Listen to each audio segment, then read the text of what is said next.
a safe space for St. Louis to learn about soccer. This is Soccer 101 with Michelle Smallman and Moon Valjean. Welcome into Soccer 101, the safe place for St. Louis to learn about and talk about soccer. Michelle Smallman alongside Moon Valjean. And Moon, the day that we had circled on the calendar for over a year, it came, it went, it was better than expected.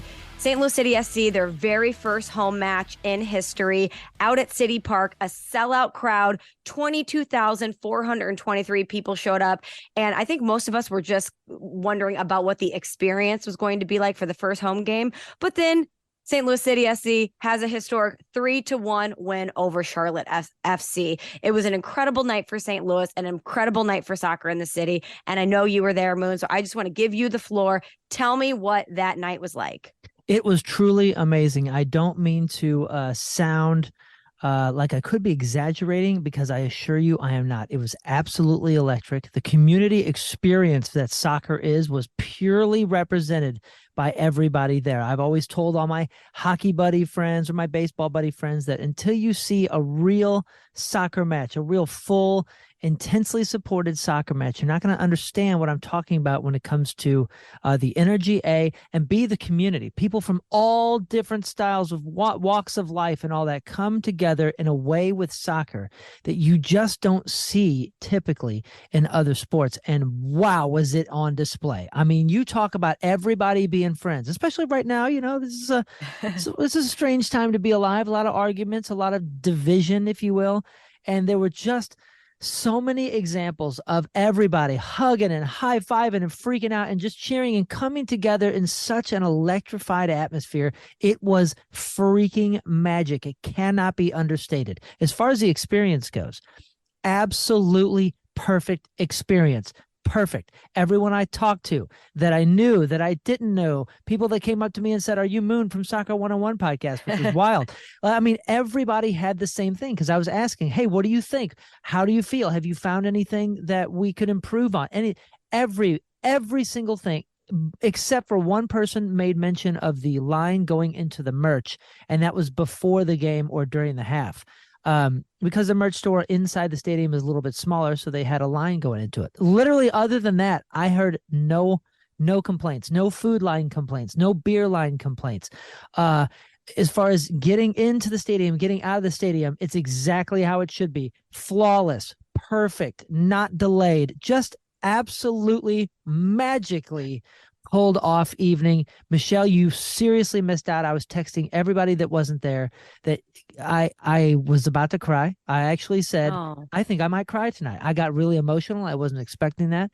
And if you followed along my journey as a soccer fan in St. Louis these last few years, every single time hope was there or we had a chance of getting a team, people said, "Oh, aren't you excited about this? Aren't you excited?" And I got my hopes up and dashed so many times that when we finally landed this and it was announced, people said, "Aren't you excited?" And they wanted to get my take. And the same thing I said every time is, I'm not going to allow myself to truly get excited until the whistle blows. And man, when it happened, the people that were around me, and I went by myself, by the way. Wow. The people around me, everybody, we were all saying the same thing and holding each other, just saying, it's happening. It's really happening. Here we are. We've made it. Like, here we are. And Michelle, I'm not saying this because of showbiz, because I'm too tired for showbiz. I've been up for like 14 hours right now. It was beautiful. It was beautiful. Well, I have to tell you, as someone that had the television experience, first of all, I've never had more FOMO, Moon, in my entire adult life. I was skiing out in Montana. I had the game pulled up. I casted it on the Apple TV in the place we were staying, and I made everyone that was with me watch the game. And these are people who are not sports fans, right? They are not soccer fans. They are not sports fans. And even they were in awe by what they were witnessing, the environment at City Park, the fans, the stadium-wide tifo just looked unbelievably beautiful. Oh, that was a surprise. That was so cool. I know you were in the thick of it, but I have to tell you, the visuals on Apple TV from the broadcast were so unbelievably outstanding. It just was, from a visual perspective, what I imagine any big soccer match to be like. It And to was. see It everyone was. standing the entire time and cheering the entire time, it was just, I could feel the energy through the television.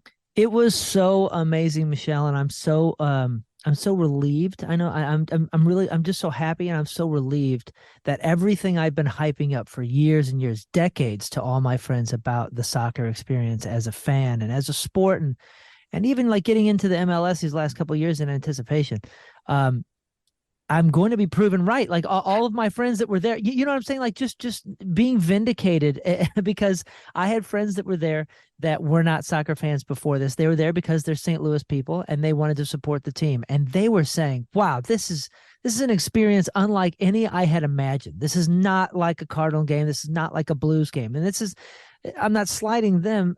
This is just an apples and oranges sort of scenario. It's 90 minutes of continual standing, cheering. I hope you could hear through the TV how loud this Yes. stadium was. 22,000 people is a lot of people, but it's no like 50 or 60 for like an NFL game. And I felt like it was louder than the NFL games I've been to.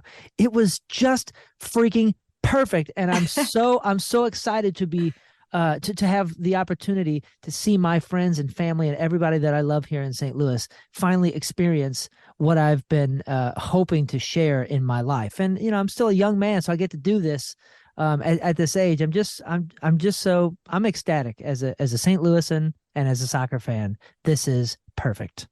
One more thing that I want to touch on about St. Louis and this experience before we move on to the actual game and to some emails, Moon, is that I feel oftentimes like a crazy person when I talk about St. Louis and our St. Louis sports experience to people outside of St. Louis. You know, now Yeah.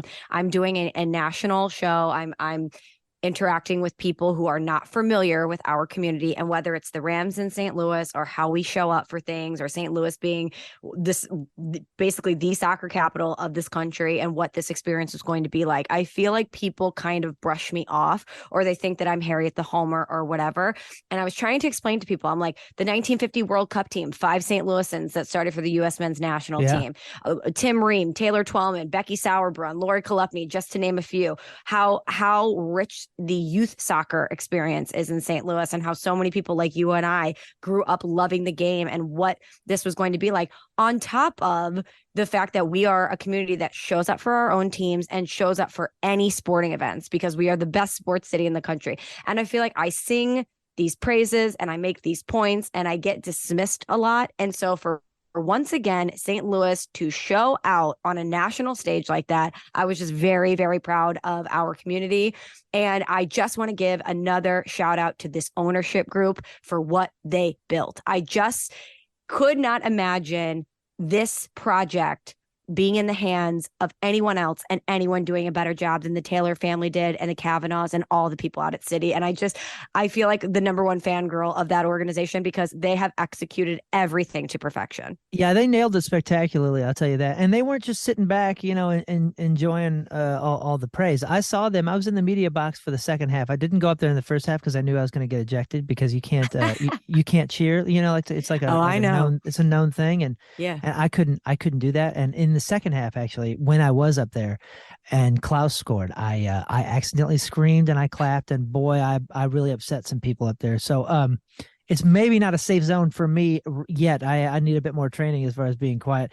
But I saw the ownership group. I saw them. I saw Don Garber. I was there for the press conference with Don Garber at halftime, and I saw them running around. I mean, they were busy. They were really moving and shuffling and doing all they could to really be a part of this game. So it was really cool to see that firsthand behind the scenes. And I will second your emotion there that hip hip hooray to our ownership group. You want to get into the match a little bit? Absolutely. So okay. Coach Carnell said that the result of the game was always going to be secondary to the experience of the first match at City Park. But the team delivered on and off the field, Moon, a historic 3-1 comeback win over Charlotte FC. I know you have some thoughts. You gave a specific player an F grade last week, and he stepped up again in this game for a big moment. I will just give you the floor again and let you give your thoughts to the game. Okay, well, if you want to start with Edward Louvin, I will. Watching him in person, and here's the greatest thing about soccer too, is it's such a fast sport. The camera's flying all over the place, it's following the ball. But when you get to see it in person, you really get to watch these players and see what they're good at, how their head is on a swivel, what they're looking at, what kind of space they can fill, what kind of real speed they have, and you see some advantages and disadvantages that you wouldn't otherwise see, right? That's one of the beautiful things about watching soccer in person. That's different than, let's say, baseball or something. And with Louvin, number 10, he's a big, strong boy. And honestly, watching him, he has incredible skill with his feet. I just really hate the legs that are attached to him. I'm serious. And I think, you know what? He is a tremendously talented player that can be a real asset. But man, if he loses the ball in the way that he's losing the ball, it's gonna be interesting to see how much he gives versus how much we lose. And I don't mean losing the games because of him. I'm not putting any of that kind of stuff. He obviously got the very first goal with that PK. Spectacular shot. I was right behind the goal. I got it on film. I thought he missed it. Wow. It freaked me out. My heart dropped into my pelvis. But he hit it. It was a perfect shot.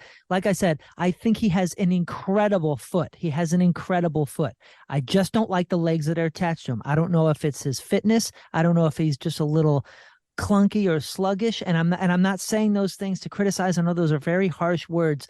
I'm really trying to be hopeful because I saw how good and how intimidating the guy is. The guy's a big bruiser. He can knock people around. He's really good with that.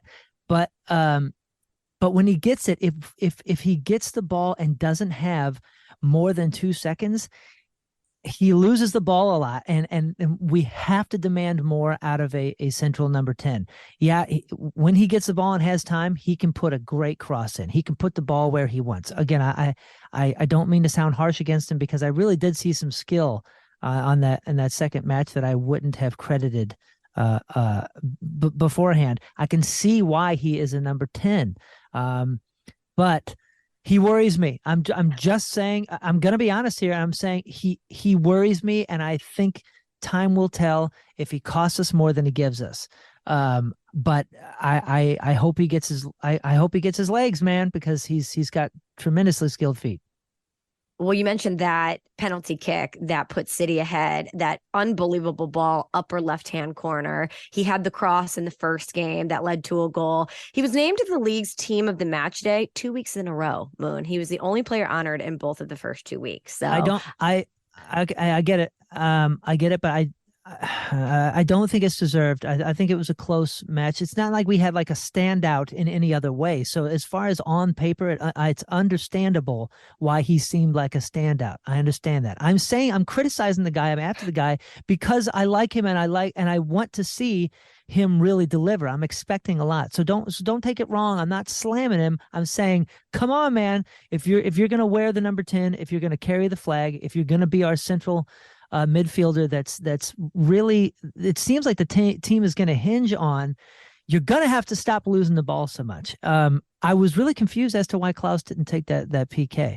Maybe he's just not as solid with him or as confident.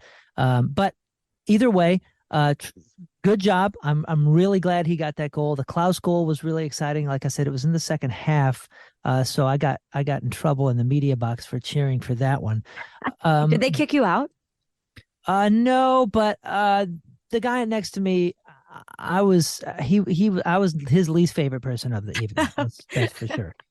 And I even stopped myself. I went, yeah, and I did one big clap, and I went, oh my gosh, what am I doing? I'm so sorry. It's okay. I did that one time too, and it was the Pat Maroon goal during the Blues postseason run, game 6, I believe, Western Conference Finals, game 6, double overtime. Pat Maroon, Randy Carricker, and I next to each other couldn't contain ourselves. So I've been there with you. Don't you worry. We've all been there. Oh, good. Okay. A couple other players, as far as it looked like they were playing like a 4-4-2. They added somebody up there with Klaus, which was I was really happy to see that. I thought that was something we were missing as far as obvious strategy on the first match, and that Nico Joachini dude's from Kansas City, number Mhm. 11. Right off the bat, he stuffed the keeper on a nice hustle. That dude's going to make an enormous difference. Now, whether it's in an actual goal tally or just getting Klaus some more space and putting pressure. Obviously, we've been hearing about this strategy of like go, go, go, fast, counterattacking soccer. And man, their energy and the way they throw themselves at these attacks and close down space and keep that pressure up, we are going to be an obnoxious team to play against. And it all kind of comes down to those number 11s. That Joachini guy was really impressive. Again, he may not be super impressive as far as the stats go or the goal differences, but he's going to play a key role if they put him up there with Klaus in like a left forward, right forward, or just a two striker sort of scenario. Because man, did he relieve some pressure on Klaus and put so much pressure on the defense with his speed. I really liked that guy. Oh, I love him too. He was such an impact player in that game. You mentioned the turnover that he had. That was part of the opportunity for Klaus. He had that early chance too in the beginning of the game. Yeah. You know what I mean? He was definitely an impact player. And I'm with you. I can't wait to see what else he can do. But Moon, two games you were worried about with this new team and 2 victories. We're undefeated. We're good. Yeah, I understand that, but don't forget there was 2 horrible defensive gaffes. Actually, 3 horrible defensive gaffes that allowed us 3 very important goals in those 2 comeback wins. Please, let's not forget that. We're not going to get those kind of gifts. Now, with that being said, what I say before, the MLS is one of the most unpredictable leagues, and it's if you're looking for weaknesses and porous sort of parts of the field, it's MLS defenses. They seem to make goofs. I said that before the season started. I said if we take advantage of these weak defenses, that's where you're going to find real difference makers. And what do you know? 3 defensive gaffes, 3 St. Louis City SC goals. It's going to matter, and that's one of the big things that I'm depending on Klaus and Joachini and those kind of guys with that speed. And Stroud, I love his spirit and his pressure. He was much more contained on this match than the first match. I mean, we could talk forever about these guys, but I was really impressed. A little bit let down on that first Charlotte goal by Parker and our other central back there. I thought they gave those guys a little too much space, but honestly, it was a spectacular goal as well. So overall, B+ performance from the team. I think the D- performance from Charlotte's defense.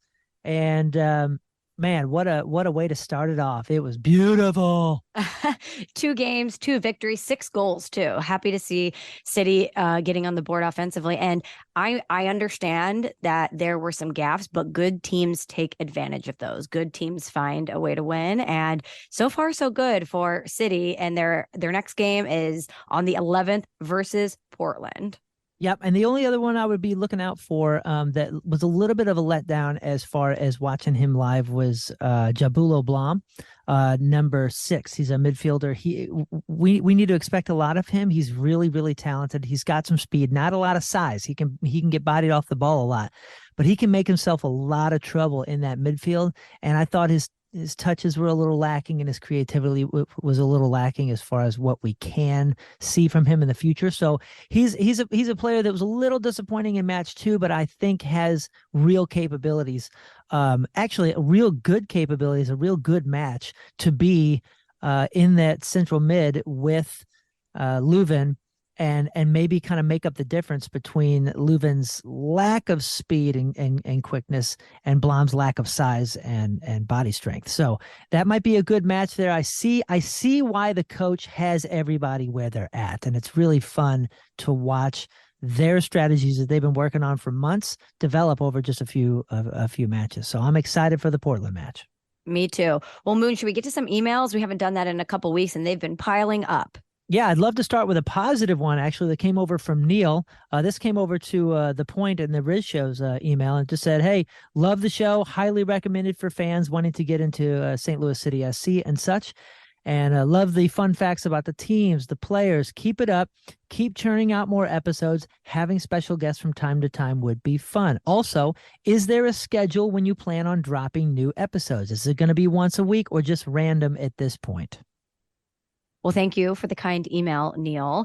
And Moon, we tried to balance both of our schedules and find the right time every week to drop it, but we hope to do it weekly moving forward. Yeah, weekly and probably within a day or two of match days, so we can do a little review and a little preview of the next weeks. And I think we're going to do a couple common segments, just real simple ones like the word of the day or the word of the week, if you will. Because there's a lot of terms that are being thrown around that some people that are new to soccer in St. Louis may be not familiar with. For instance, when I went back to watch a lot of the replays from the MLS week, Matchday 2, I heard a couple common words in the soccer community that I know people are like, what the hell is that supposed to mean? Should we drop a word of the day, a word of the pod right now? Yes, let's do so. I feel like we need a jingle or something to announce it's time. I can't sing. You're the singer in here. It's time for the word of the week. The word of the week. Word of the week. Word of the week. Perfect. So simple. Okay, so I say we start with the word brace because I have a feeling we got some goal scorers on our team, and you're going to hear us, oh, he got himself a brace. What the heck would a brace be? Firstly, it comes off like something that would be bad. Like, oh, he hurt his knee. Now he just earned himself a brace. Or brace for something bad. Right. Like brace yourself, right? No, a brace is actually a term. We all know what a hat trick is. That's 3 goals. A brace is actually 2 goals. So if a person has 2 goals in one match, they say he's got himself a brace. Now, where this, I think it comes from, it is an English hunting term, like a bird hunting term. And I think they sort of threw it over to soccer because, people are hunting for goals, and typically you don't get 2 goals in a match. So they're hunting for 2 goals. They're hunting for a brace. And I'll have to look this up later. But what I always assumed, or at least for the last few years that I had known that was an English hunting term, I associated it with like bird hunting, and I haven't been bird hunting. But I would assume that like maybe if you got 2 ducks or 2 quail or 2, whatever birds you're going for, maybe there's an actual physical brace that holds like 2 birds. Maybe that's where it came from. But either way, it is a hunting term from England, and they say a brace when a player scores 2 goals. So that is your word of the week. I am looking it up right now.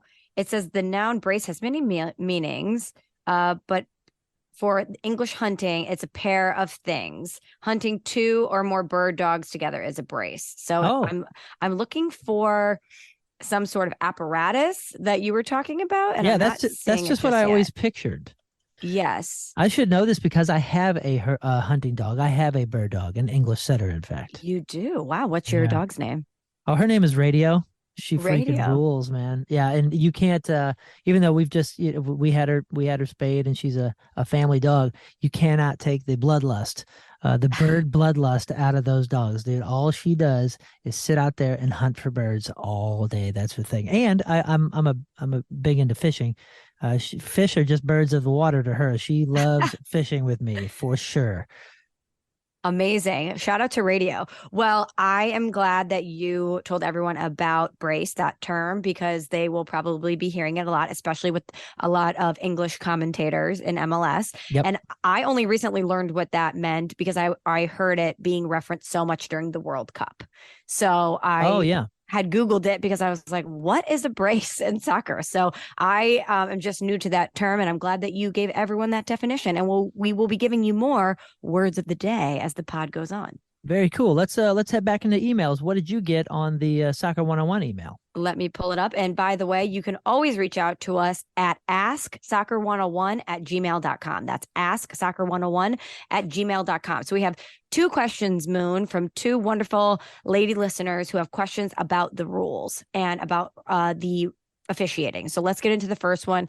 This comes from Hillary P. She says, hello, I'm relatively new to watching soccer, but I have a general grasp of the rules, or so I thought. Can you explain how the second St. Louis goal in their game against Austin wasn't offsides? I thought offsides was when a player was past the second to last defenseman and the ball. It looked to me like our St. Louis player was offsides when the ball was passed to him by the Austin player, but no one ever brought up offsides. Can you explain why this is? Thank you for the clarification. Yes, wonderful question. First of all, offsides is when the attacking player is ahead of the last defender, not the second to last defender, but the last defender. Now, remember, a goalie is not a defender, even though they're the defender. They're not a defender in this scenario. So if the attacker is past the last defender at the time of the pass, or if they're past the ball, you see what I'm saying? So if the ball is past the last defender, they can be up to the line where the ball is. The only exception is if they are on their half. You can't be offsides on your own half. Now, the reason with that first goal, when it was passed back from Kit Keller, if a defender is in full possession of the ball and passes the ball deliberately backwards, like no glancing or any rebounds, with the intention of passing it back to the goalkeeper, and in so doing passes it to an opponent from the attacking team, who would obviously most likely score, as Klaus did, that is not the attacker being in an offside position. I hope that makes sense. If there's clear intention of interfering with a play, like they're messing with the goalie or something like that, that's a little bit different. But the attacker is not in an offside position in that instance. I hope that answers the question. Yes, very well said, Moon. If the defenseman is passing it back to the goalie, that negates the offsides. Yes, correct.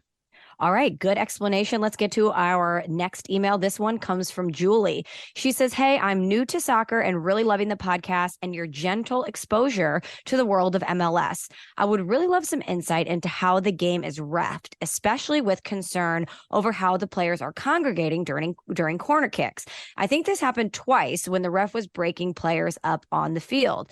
This ref seemed to almost be a featured player in the game, and I'd love to learn more about what he was trying to regulate during the penalty kicks, as well as what is the overall feeling about players taking dives and overreacting to injuries to garner calls in their favors. I have to say, as a very casual soccer fan, just now getting into St. Louis's team, I don't want our players to be those guys who dive at every win that knocks them over and they cry like a baby. We seem to demonize Scarpetti for those tactics and Charlotte's constant hounding of the refs. Is this a legit style of play? So a couple different points there, Moon. Yeah, it's interesting you say that, because unfortunately a lot of the diving and all that was really prevalent in the last couple of decades because it became such a style of play. There was even I believe the Italian national team was caught practicing diving and all that before a World Cup. Now, this is a few years before VAR came in with the virtual referee, the cameras and the playback, and that being an actual part of a referee's decision, or with an additional referee. So I think that's helping phase a little bit of that kind of stuff out. But yeah, it became a part of the play with the diving and all that because you could fool a ref into a very often, game turning penalty or free kick. So I'm seeing that being phased out. The MLS is moving really quick. Our team is moving really quick. So even just thinking about this from a St. Louis City SC standpoint, Bradley Carnell, our coach, wants everything to be moving fast. Tons of pressure, tons of speed. Go, ball, go. So he's not going to want a player that's not hurt to be staying down trying to pull out some sort of yellow or an additional penalty or something like that. It's going to go against the style of play for our team and for our coach. So I don't see us having to worry about having the crybabies on our team trying to take advantage of that with referees. Going back to the corner kick thing, a referee's getting in there because players are jockeying for position. These are big, strong dudes that are pulling jerseys and they're pushing and they're trying to get in positions to really throw people off. There's a lot of jockeying. You also can't interfere with the goaltender. So a lot of stuff going on in there, and sometimes it just gets a bit too much for particular referees, and they have to go in there and kind of sheriff the scenario a little bit just to kind of put some authority on it so it doesn't get out of control. Does it often feel like the referee is too much a part of a game? Yeah, it can, but I wouldn't say that that's a big worry.